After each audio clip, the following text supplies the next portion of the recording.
বন্ধুরা এই দেখো জ্যান্ত চিংড়ি মাছ আর টাটকা বরবটি নিয়ে চলে এসেছি। এই দুটো দিয়ে আজ একটা নতুন রেসিপি বানাবো।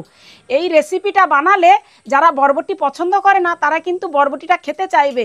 আর কোনো রান্নার দরকার নেই, এই রান্নাটা দিয়েই কিন্তু এক থালা ভাত নিমেষেই খাওয়া যাবে, ছোট থেকে বড় সবাই খাবে। চিংড়ি মাছগুলো কিন্তু বেশ বড় বড়, আর এইরকম বড় বড় চিংড়ি মাছ দেখলেই নতুন নতুন রান্নার মনে হয় আমাদের যে নতুন কিছু করি। তো প্রথমে আমি এবারে চিংড়ি মাছগুলোকে কেটে নেব। যে সকল বন্ধুরা আমার এই ভিডিওটা দেখছো, তোমরা যদি নতুন এসে থাকো চ্যানেলটিকে অবশ্যই সাবস্ক্রাইব করে আমার পাশে থাকবে। তোমরা সাবস্ক্রাইব করলে আমার মনোবলটাও বেড়ে যায়, আর নতুন নতুন রেসিপি বানার অনেকটাই উৎসাহ আমার চলে আসে। আর তোমরা যদি নাই সাবস্ক্রাইব করে যদি ভিডিওটা দেখে চলে যাও, তাহলে কিন্তু আমার আর মনোবলও ভেঙে যায়, আর ভিডিও তৈরি করার মনটাও আর থাকে না। তো তোমাদেরকে বলা হচ্ছে সাবস্ক্রাইব করে অবশ্যই আমার পাশে থাকবে।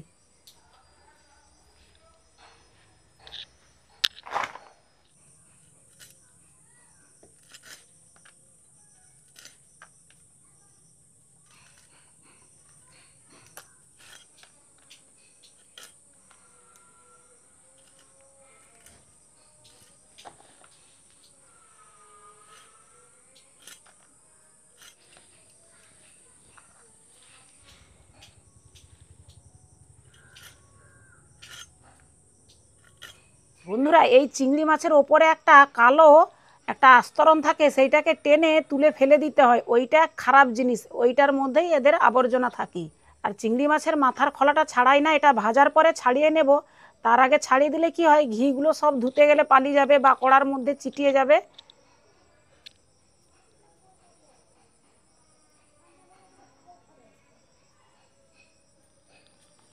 এই বেরিয়ে গেছে, এগুলোকে ফেলে দিতে হয়।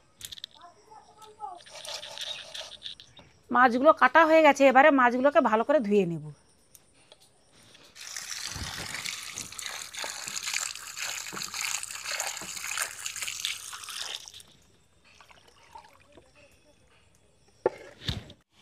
এবারে বরবটিগুলো কেটে নেব।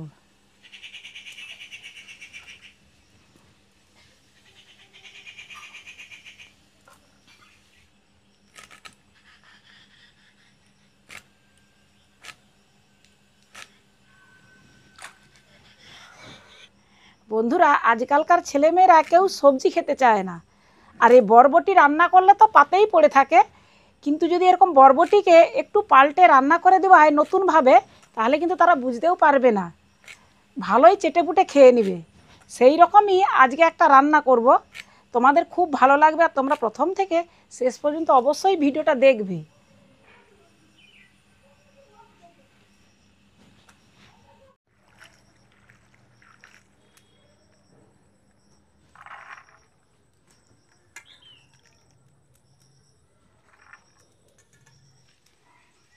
মাছের মধ্যে নুন হলুদ মাখিয়ে নেব।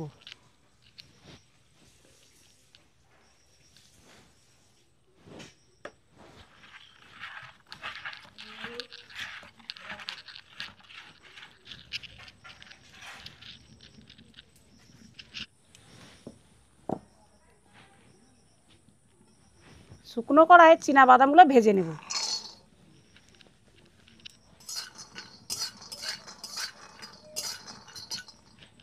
বাদামটা ভাজা হয়ে গেছে, এবারে বাদামটা আমি তুলে নেব।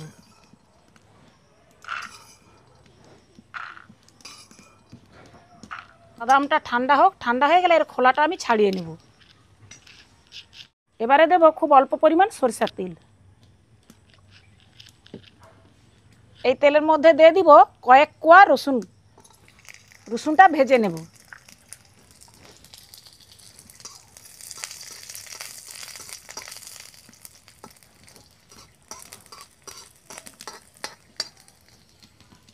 দিয়ে দিব কাঁচা লঙ্কা।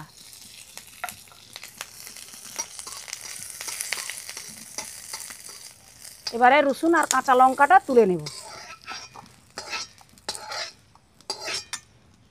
ওই কড়ার মধ্যে এই চিংড়ি মাছগুলো এবার ভেজে নেব।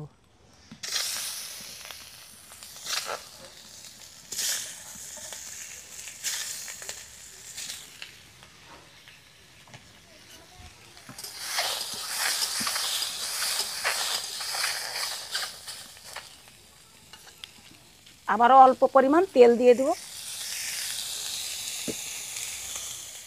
চিংড়ি মাছগুলো নামিয়ে নেব এবারে। খুব বেশি ভাজার দরকার নেই, বেশি ভাজা হলে চিংড়ি মাছগুলো শক্ত হয়ে যায়, এইভাবেই ভেজে নিতে হবে।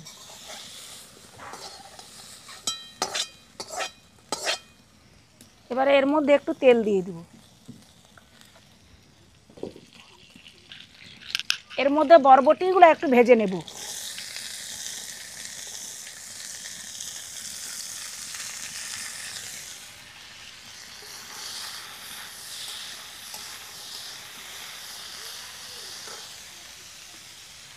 নুন, হলুদ,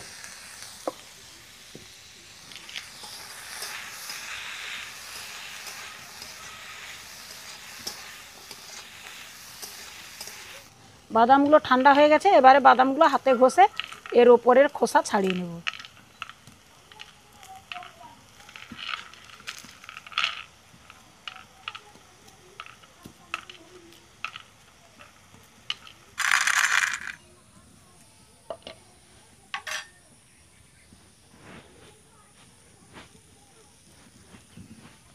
বরবটিগুলো ভাজা হয়ে গেছে, এবারে বরবটিগুলোকে নামিয়ে নেব।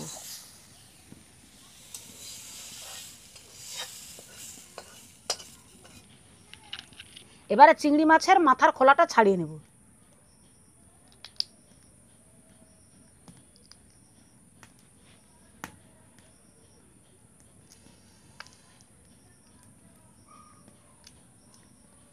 চিংড়ি মাছ, বাদাম, কাঁচা লঙ্কা আর এই যে বরবটি একসঙ্গে আমি বেটে নেব।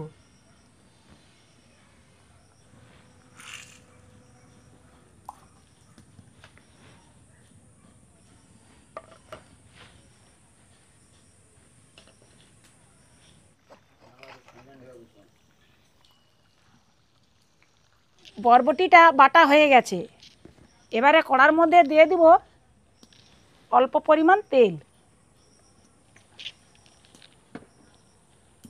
একটা শুকনো লঙ্কা, কালো জিরা আর পেঁয়াজ কুচি।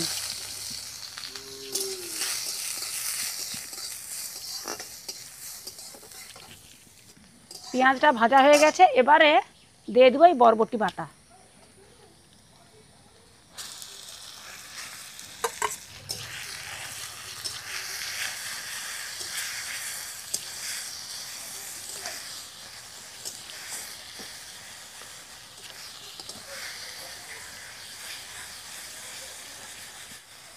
ভর্তাটাকে এইভাবে ভেজে নিতে হবে আরেকটু।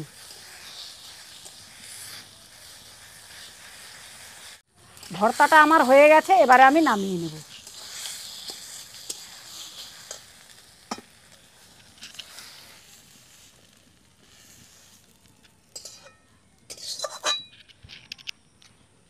খুব চটজলদি একটা রেসিপি তৈরি হয়ে গেল, কোনো ঝামেলা নেই, তেল মশলাও সেরকম কোনো ব্যাপার নয়, বাটা বাটি কাটা এসবের কোনো ঝামেলা নেই, কিন্তু একদম ইউনিক একটা ভরপুর স্বাদে ভরা একটা রেসিপি রান্না করে নিলাম। আমি এর ওপরে কোনো আর সরষের তেল দিলাম না বা পাক করা তেল দিলাম না। তোমরা যদি চাও এর মধ্যে একটু পাক করা তেল বা কাঁচা সরষের তেল দিয়ে মাখিয়ে খেলেও সুন্দর লাগবে। আমি তেল দেব না, আমি যেহেতু আজকে একটু কম তেল মশলায় রান্না করছি সেহেতু আর ওপরে তেল দেব না। এবারে আমি একটু খেয়ে তোমাদের বলবো কীরকম লাগছে।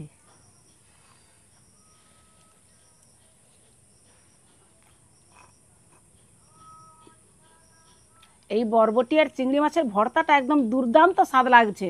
আমি নিজে রান্না করছি বলে বলছি না, তোমরা অবশ্যই বাড়িতে রান্না করে খেয়ে তারপরে আমাকে কমেন্ট করবে সত্যি ভালো লাগছে না খারাপ লাগছে। আর এই রকম ভর্তা দিয়ে শুধু ভাত না, রুটি পরোটা সবেই একদম জমে যাবে। যারা 2 পিস রুটি খেত তারা 4 পিস রুটি হামেশাই খাবে। আর এইভাবে যদি ভাতের মধ্যে ছোট ছোট বাচ্চাদের দেওয়া হয় না বলে, তারা কিন্তু বুঝতেই পারবে না, ভাতে মাখিয়ে মাখিয়ে ভাত অনেকগুলোই ভাত খেয়ে নেবে।